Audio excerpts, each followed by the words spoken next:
Hi, my name is Cam, and for the most part, I live a pretty healthy life. I mean, I exercise consistently, drink lots of water, and I eat healthy. However, lately, things have really started to spiral. Cookies, chocolate, donuts, I have quickly become a serial snacker. And I'm definitely not the only one. In the United States, sugar intake continues to grow each year. For example, 200 years ago, Americans on average ate roughly 2 pounds of sugar a year. Today, the average American consumes 152 pounds of sugar per year, and something's gotta change. So for the next 30 days, I'm gonna cut sugar from my diet to see how it affects my health and hopefully get my eating habits back on track. On day one, I head to the grocery store to stock up on food for the week. And while there are obvious foods with added sugar in them, like breakfast cereals or granola bars, I quickly realize how much added sugar is in the stuff that I normally buy. Normally at this point in my shop, I'd have like 8 things in my cart, and I literally just have strawberries. Just strawberries.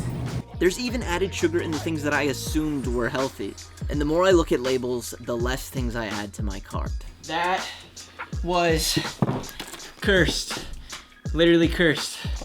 Let me show you what I got. Tofu. Cherry tomato. Mixed green. I managed to find oat milk that actually didn't have added sugar in it. Feta cheese. Carrots. Peppers. I've got some canned beans and lentils. Pumpernickel bread, which was the only one that I could find with no added sugar in it.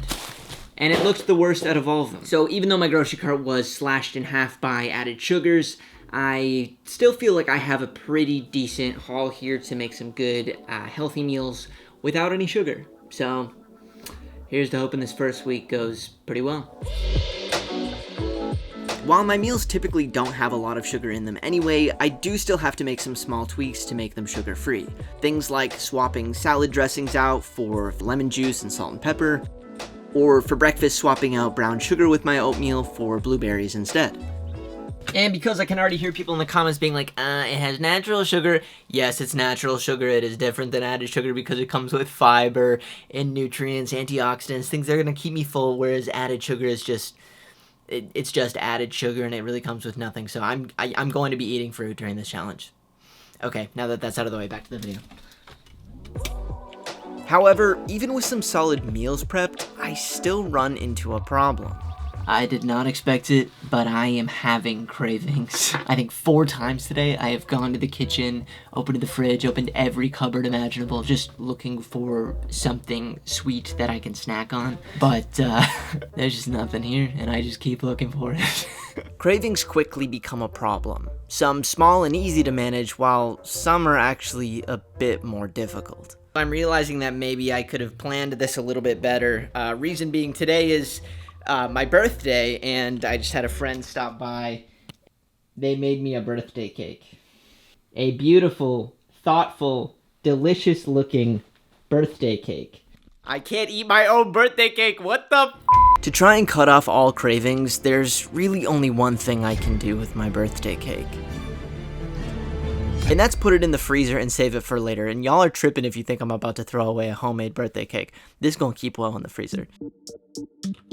By day 5, I also start to notice a substantial difference in my energy levels, making it hard to focus throughout my workdays and even taking a toll on my physical health. I just took an Advil because my head is absolutely pounding right now.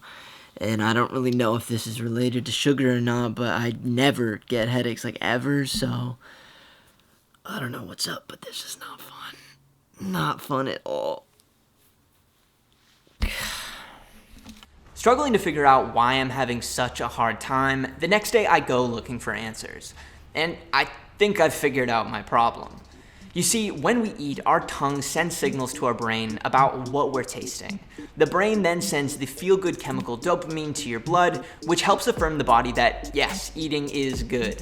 When it comes to sugar, though, that dopamine response drastically increases. And when our body receives high levels of dopamine from something, we want more of it. That's why if you're sitting next to a bowl of sugary candy, it is so hard to eat just one.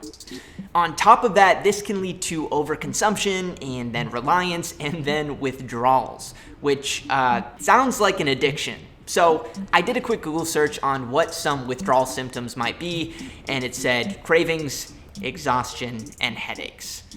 So I hate to say it, but I think I'm addicted to sugar. On the plus side, withdrawal symptoms are supposed to only last a few weeks, so hopefully this is the hardest part and things can only go up from here. Really quickly, I want to say a big thank you to the sponsor of this video, Athletic Greens. Athletic Greens has been a consistent part of my nutrition strategy for multiple years now. And that's because I know I'm staying on top of my nutrition with just a single scoop of their all-in-one supplement, AG1.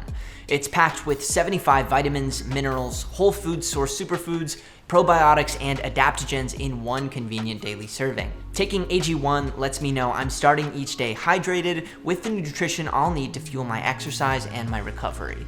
And perhaps the most important of all is that it actually tastes good. No, really, the fact that I enjoy drinking AG1 every morning is probably the biggest reason I've been able to stick with it consistently. Introducing AG1 into your mornings is a great way to take control of your daily nutrition. And right now, if you click the link below, Athletic Greens is going to give you a free 1-year supply of vitamin D and 5 free travel packs with your first purchase. So click the link below to claim this free gift with your first purchase and take control of your daily nutrition with AG1 from Athletic Greens. Now, back to the video. After a tough first couple of weeks, I head back to the grocery store with hopes of finding some good snacks that can help curb my cravings. Starting with the most obvious of choices, kale chips. So I'm hoping I can turn these tiny little leaves into a delicious snack.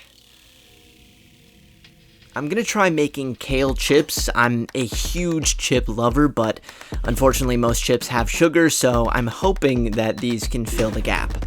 It doesn't look great. It looks a little bit burnt. Here we go.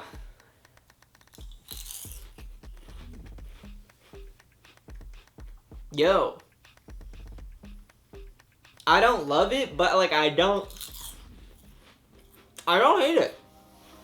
Let's go! Let's go! These work! With the kale chips being an unbelievable success.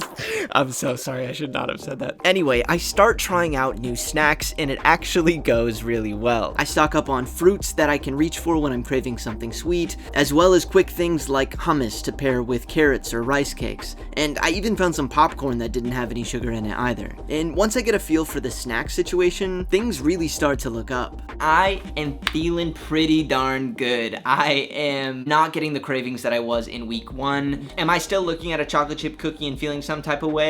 Yes. Is it less than it was? Also yes. The other thing that's been really great so far is I feel like I've overhauled my approach to snacking. It's opened this new door of all these new snack opportunities that are way healthier and don't have added sugar. And it might sound simple, but just having snack options that I'm excited to eat that aren't loaded with added sugar is gonna serve me so well because I'm gonna start to reach for those things instead of the stuff that's loaded with added sugar, and then I can do a better job balancing my diet. And so if you have options that are healthy and you enjoy them, like, you're gonna be set. You're gonna be chilling. And I'm gonna be chilling because I'm killing this challenge so far. Let's go!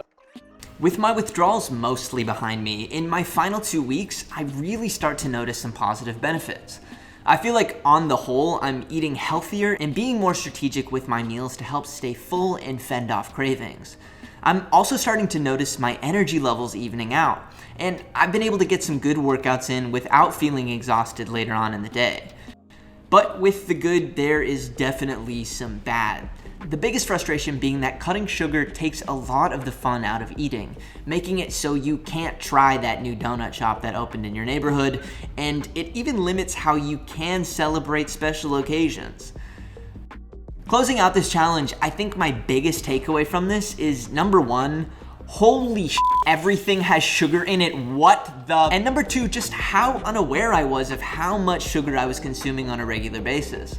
I think it's important to note that I don't think it's helpful to treat sugar as a bad thing, but what I do think is important is being in control of how much you consume on a regular basis.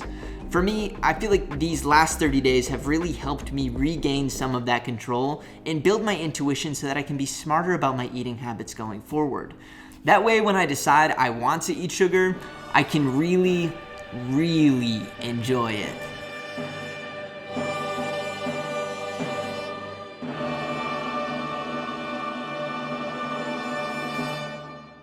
Thank you guys for watching. If you liked this video, then please make sure to hit the like button. It really does help us out a lot. And if you want to see more videos from us, then please consider subscribing.